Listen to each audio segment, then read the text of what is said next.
I think we can all agree that trailers are basically the worst thing in the world. They're marketing tools that make you really excited for a movie that turns out to be as entertaining as watching the woodlice that live under my grandparents' plant pots. Of course, trailers can go the complete opposite way and make an advert that you just have to wonder what the marketing team had to work with to make such an abysmal teaser that's supposed to sell the film to us. This appears to be the case with Bad Neighbors, a Seth Rogen vehicle that had a trailer so poor I'm surprised it wasn't living out of a homeless shelter. Let me sum up the plot of Bad Neighbors in the same way that it was very obviously conceived: a marketing pitch. A sweet suburban couple are living their boring lives when an outrageous fraternity, led by the High School Musical guy and James Franco's brother, move in next door and start partying way too hard. Now it's a battle for the streets as the parents try to take down the frat boys.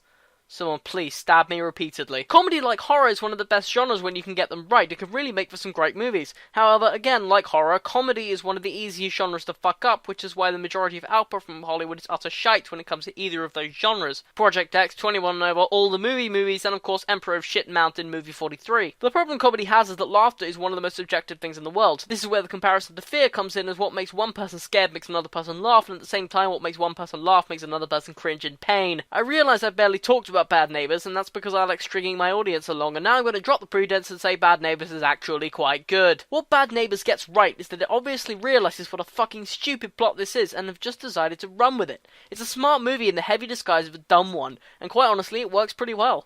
Not all of the jokes hit, mind. I would say roughly half of the gags elicit barely a chuckle, but when the other half hit, they really hit and made me laugh out loud more than any other comedy this year so far, which isn't saying much, but still. It reminds me in a lot of ways of the 21 Jump Street movie, in that it was obviously carefully written and conceived and then had a bunch of dicks drawn all over it. And that's fine, you know, there's nothing wrong with a little crude humour when it's done well. I laughed hysterically at Bad Grandpa last year, and we all seem to forget the amount of crude and shock humour that was present in things like Airplane. Now, obviously, I'm not saying Bad Neighbours is as good as Airplane, but it certainly did make me laugh, and at the end of the day, above an engaging narrative and well-rounded characters, this is the main goal of a comedy, so I'll call it a moderate success. Surprisingly, given his previous track record, the standout here is Zac Efron, who takes this role, completely immerses himself in it, and like Channing Tatum in the previously mentioned 21 Jump Street, he's not just eye-candy, but also has extremely good comic timing. Like I said, a smart movie is definitely in here deep down, with the sly criticisms of fraternities and the entire lifestyle that while can come across slightly heavy-handed, it fulfills its role of being a funny R-rated comedy with a reserved amount of intelligence. Overall, again, it's not really fair to tear the film down for not being very smart. That's obviously not what it's going for, and what it is going for is being utterly stupid, and it does that very well. Recommended for people who want to ogle Zac Efron whilst hearing Seth Rogen yell out movie references and dick jokes.